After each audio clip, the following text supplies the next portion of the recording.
যে প্রশ্নটা পড়া হবে সেই প্রশ্নটার নাম হচ্ছে সরল দোলকের গতি সরল গতি। এটা প্রমাণ করো। সরল দোলকের গতি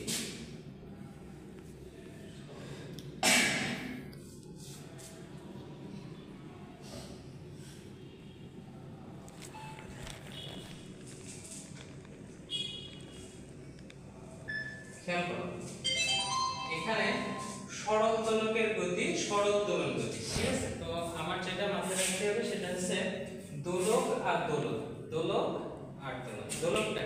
দোলকটা আছে যেটার মাধ্যমে দোলের সৃষ্টি হয় সেটা হচ্ছে দোলক, হ্যাঁ। আর দোলনটা তো বোঝাই যেটা দোল খায় সেটা হচ্ছে দোলক।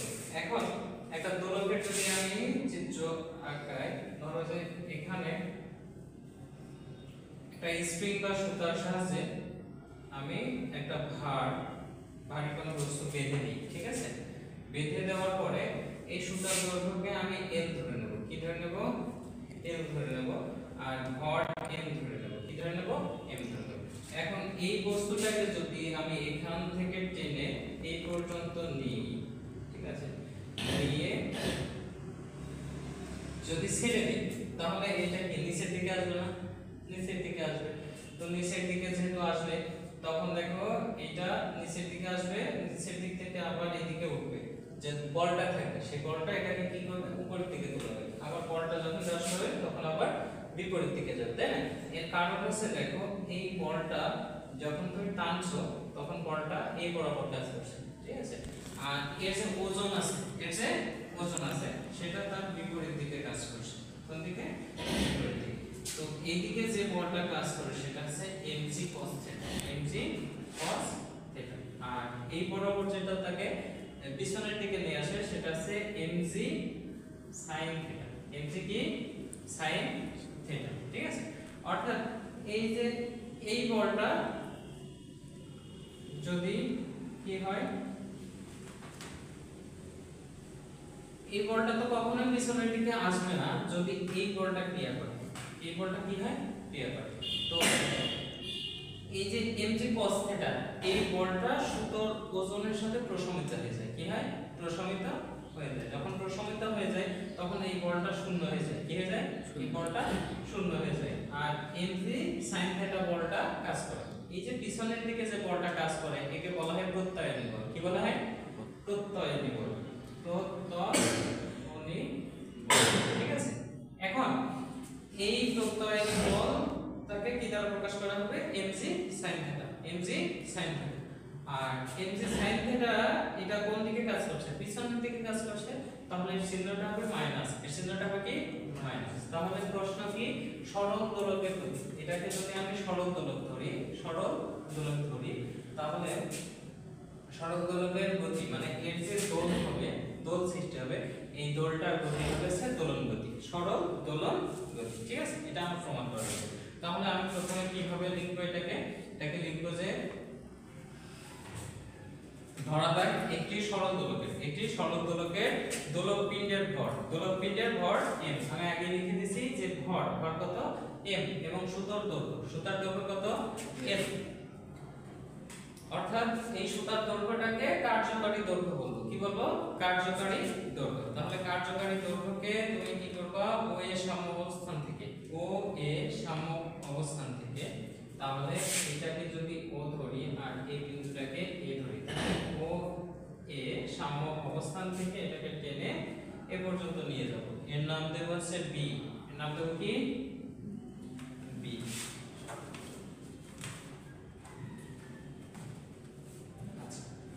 বিতে নিয়ে যাওয়ার পরে ও এ সাম্যাবস্থান থাকে তখন এর উপর mg বল খাড়া নিচের দিকে ক্রিয়া করে। এই যে mg বলটা কি? নিচের দিকে খাড়া কাজ করবে। যখন কাজ করবে সুতোর টান দ্বারা প্রশমিত হবে। আমি প্রথমে কথাগুলো বলে দিলাম যে যখন এখানে আসবে তখন বস্তুটা যে বল অনুভব করবে সেটা এই সুতোর যে টান থাকবে সেই টান দ্বারা কি হবে? প্রশমিত হয়ে যাবে। যখন প্রশমিত হয়ে যাবে এই বলটা কি হবে? জিরো হয়ে যাবে। কি হবে? জিরো। তাহলে তখন বল কোনটা কাজ করবে? mg sin θ। দোলক পিণ্ডটি যখন সাম্যাবস্থান ও এ আসে তখন mg বল দুটো উপাংশ বিভাজিত হয়। কয়টা? দুইটা উপাংশ বিভাজিত হবে, এই একটা আর একটা। এটা আছে mg cos θ আর এটা mg sin θ। ঠিক আছে? আচ্ছা mg sin θ কে কি বলা হবে? প্রত্যয়নী বল বলা হবে। কৌণিক অবস্থানে। ঠিক আছে? অর্থাৎ এই যে θ, ঠিক আছে, এর সমান হবে x, এর সমান হবে কত? x, অর্থাৎ এটা থেকে এটা যে দূরত্ব বিয়োগ করবে তাকে বলা হয় সরণ। সরণটার পরিমাণ কত? x। এখন আমরা জানি থিটা সমান সরণ ভাগ দৈর্ঘ্য। সরণ ভাগ কি? দৈর্ঘ্য। অর্থাৎ এই যে যতটুকু সরণ হবে তাকে আমি এই যে কোণ দ্বারা মানে ব্যাসার্ধ, কি দ্বারা? ব্যাসার্ধ। এটা দ্বারা যদি আমি এইভাবে টেনে ঘুরাই তাহলে কি হয়ে যাবে? একটা বৃত্ত হয়ে যাবে না? তাহলে এটা কি? ব্যাসার্ধ। এই ব্যাসার্ধ কি? l দ্বারা প্রকাশ করব। এটা সমীকরণ 1 দিয়ে রাখো যে θ কি? x by l। ঠিক আছে? আর প্রত্যয়নী বলের মান, প্রত্যয়নী বলের মান F ইকুয়াল কি? mc sin θ। এখন আমি কি বললাম? প্রত্যয়নী বল মানে পিছনের দিকে কাজ করে, বিপরীত দিকে। যেটা বিপরীত দিকে কাজ করে তার সেটা কি হয়? মাইনাস হয়। কি হয়? মাইনাস হয়। ঠিক আছে? তাহলে এটা দেখো, যদি এই থিটাকে আমরা একটা ক্ষুদ্র থিটা ধরে নেব। কি? ক্ষুদ্র থিটা মানে এই কোণটা খুবই ক্ষুদ্র, কোণটাকে খুবই ক্ষুদ্র। এখন কোণটা যদি থিটা সমান যদি 0 হয়, কি হয়? 0 হয়, তাহলে sin θ মানে sin 0 ডিগ্রি। sin 0 ডিগ্রির মান কত? sin 0 ডিগ্রির মান হচ্ছে 0। sin 0 ডিগ্রির মান যদি 0 হয়ে যায় তাহলে এই বলটা কি হয়ে যাবে? টোটালি 0 হয়ে যাবে। এই জন্য আমরা sin θ সমান 0 ধরতে পারবো না, কিন্তু এটা আছে ক্ষুদ্র। যদি ক্ষুদ্র হয় তখন আমরা sin θ কে θ ধরে নেব। কি ধরে নেব? sin θ সমান θ ধরে নেব। তাহলে sin θ এর জায়গায় কি লিখব? θ লিখব, বা f equal minus mg θ। mg θ। ঠিক আছে? মানে sin θ এর জায়গায় আমরা কি লিখলাম? θ লিখলাম, mg θ। এখন θ সমান আমরা কি লিখছি? x by l। তাহলে বা f সমান কি? মাইনাস mg x বাই কত? l। x by l, x by l। এখন এটাকে এভাবে লিখতে হবে, বা f সমান minus mg by l into x। অর্থাৎ mg x টাকে কি করলাম? গুণ করলাম, করে এখান থেকে x টা নামাই দিছি নিচের দিকে। ঠিক আছে? 1 2 নম্বর সমীকরণ। এখন যেটা হবে সেটা দেখো, স্প্রিং ধ্রুবকের সূত্র থেকে আমরা লিখতে পারি F ইকুয়াল মাইনাস kx। আচ্ছা, এই যে k, ঠিক আছে, k টা কি দ্বারা প্রকাশ করা হতো? k কে কি বলা হতো? সমানুপাতিক ধ্রুবক। সমানুপাতিক ধ্রুবক অর্থাৎ যদি সমানুপাতকে আমরা যখন সমানে রূপান্তর করি তখন একটা ধ্রুবক ব্যবহার করি। ঠিক আছে? এখন এখানে দেখো আমার m আছে, g আছে, l আছে। এখন আমি এই l টাকে যদি এখান থেকে সরাই অন্য একটা দোলনে ব্যবহার করি, সেই ক্ষেত্রে l টা a তে থাকবে, m টা a তে থাকবে, আবার g টাও একই থাকে। g এর মান কত? 9.8। এটার কোনো পরিবর্তন হয় না। ভর যদি আমি 2 কেজি দিই 2 কেজি থাকবে, 2 কেজি কোনো পরিবর্তন হবে না। তাহলে এটাকে আমরা ধ্রুবক বলতে পারি। কি বলতে পারি? ধ্রুবক। তাহলে এইটা আছে ধ্রুবক। ঠিক আছে? এখন ধ্রুবককে আমরা কে দ্বারা প্রকাশ করি? কি দ্বারা? কে। তাহলে এটার জায়গায় আমরা কি লিখতে পারবো? kx। এটা সমীকরণ 3 দেখো, 1 2 f সমান মাইনাস kx। ঠিক আছে? এটা কি বুঝেছো? জি স্যার। আর f সমান আমরা কি জানি? m এ জানি, তাই তো? f সমান কি? m a। তাহলে m এর সমান কি? Minus kx। এখন এই kx কে আবার যদি আমি আগের রূপে লিখি তাহলে কি লেখা যাবে? ma সমান minus mg by l into কত? x, তাই না? আগের line mg by l into x। এখান থেকে a এর মানটা বের করব। কার মান? এই এর মান, a এর মান কিভাবে বের করব? m গুণ আছে এর পাশে দিয়ে দাও, ভাগ হয়ে যাবে, তাই তো? তাহলে a সমান সমান লেখা যাবে -mg/ml ইনটু কত x, m কেটে দাও, বা a সমান সমান কি লেখা যাবে gx/l, gx/l আগে কি আছে মাইনাস আছে, ঠিক আছে?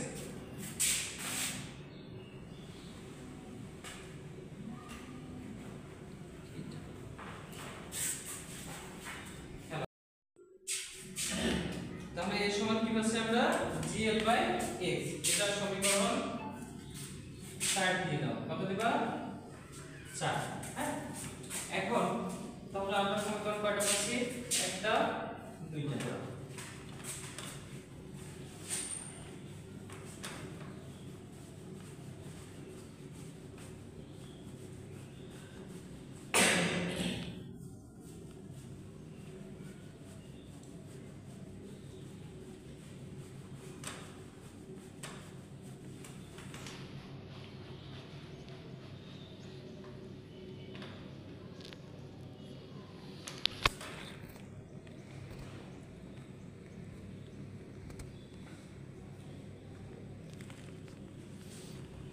তিন নম্বর সমীকরণ, ঠিক আছে? এখান থেকে যদি আমি বের করি, দেখো f সমান সমান কি -kx, তাহলে f সমান সমান k তে লেখা যাবে m এর সমান কত -kx, বা a সমান সমান কি লেখা যাবে? a সমান সমান লেখা যাবে -k/m x, তাই তো? m টা এর পাশে কি ছিল? গুণ ছিল, এর পাশে যে ভাগ হয়ে গেল। এখন আগেরটাও a এর মান পাইছি, পরেরটাও a এর মান পাইছি। এখন km সমান সমান আবার লেখা যায় আছে ওমেগা, কি লেখা যায়? Omega square, omega square k/m, এই k/m সমান সমান পাওয়া যায় আছে ওমেগা স্কয়ার। তাহলে k/m এর জায়গায় লিখবা omega square x, omega square x। এটা সমীকরণ 5 দিয়ে দাও।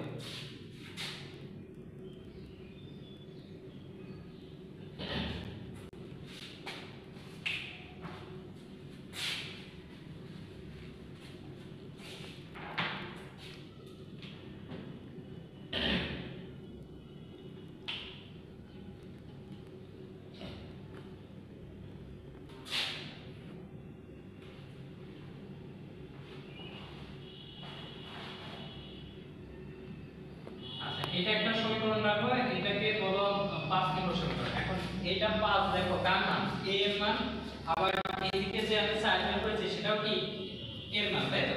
তাহলে 4 এবং 5 হতে পাই। তাহলে এখানে দেখো আমার কি আছে? আছে -k/m x সমান সমান, ওখানে কি আছে -gx/l, তাই তো? তাহলে উভয় পক্ষ থেকে -x উঠাই দেব, উভয় পক্ষ থেকে -x আর -x যদি অপসারণ করি, তাহলে এটা থাকছে k/m সমান সমান কি x/l, ঠিক আছে? k/m x/l, এটা সমীকরণ 7 দিয়ে দাও, সমীকরণ 7 দেওয়ার পরে 5 এবং 6 থেকে লেখা যাবে ওমেগা স্কয়ার ইকুয়াল k/m।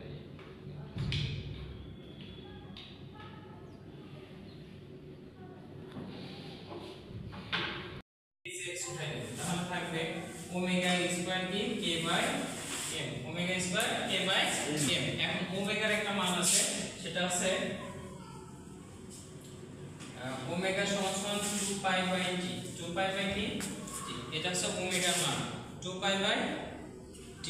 আচ্ছা, এখন ওমেগার জায়গায় এটা বসাই দাও, 2π/ কত t হোল স্কয়ার সমান সমান k/m।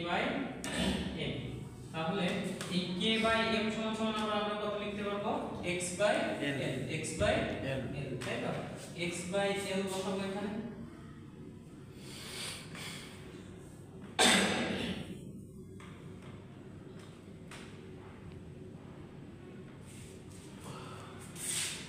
x উঠাই দিছিলাম, তাহলে এখানে কি হবে? ax আর ax উঠে গেছিল, আগে কি ছিল? g ছিল না? তাহলে g হবে g/l। তাহলে এখানে কি কি লিখতে হবে? 2 স্কয়ার করলে 4 হবে, পাই স্কয়ার করলে পাই স্কয়ার হবে বাই টি স্কয়ার সমান সমান এখানে লেখা যাবে g by l, g by l।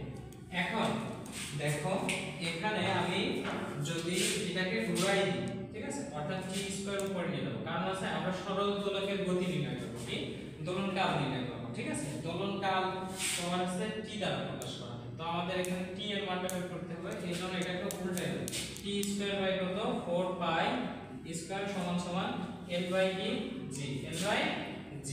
এখন টি স্কয়ার রাখো, টি স্কয়ার যদি রাখি 4 পাই স্কয়ার এর পাশে যাবে গুণ হবে, তাহলে l বাই g ইনটু কত 4 পাই স্কয়ার, 4 পাই স্কয়ার, ঠিক আছে। এখন এই যে স্কয়ারটাকে এই পাশে দিয়ে দাও, t সমান সমান root over l by g into এটাকে 2 পাই হোল স্কয়ার করা যাবে, 2 পাই হোল স্কয়ার। দেখো 2 কে যদি স্কয়ার করি sin হবে, আর পাই কে স্কয়ার করলে পাই স্কয়ার হবে, তাহলে 4 পাই স্কয়ার জায়গায় কত লেখা যাবে 2 পাই হোল স্কয়ার।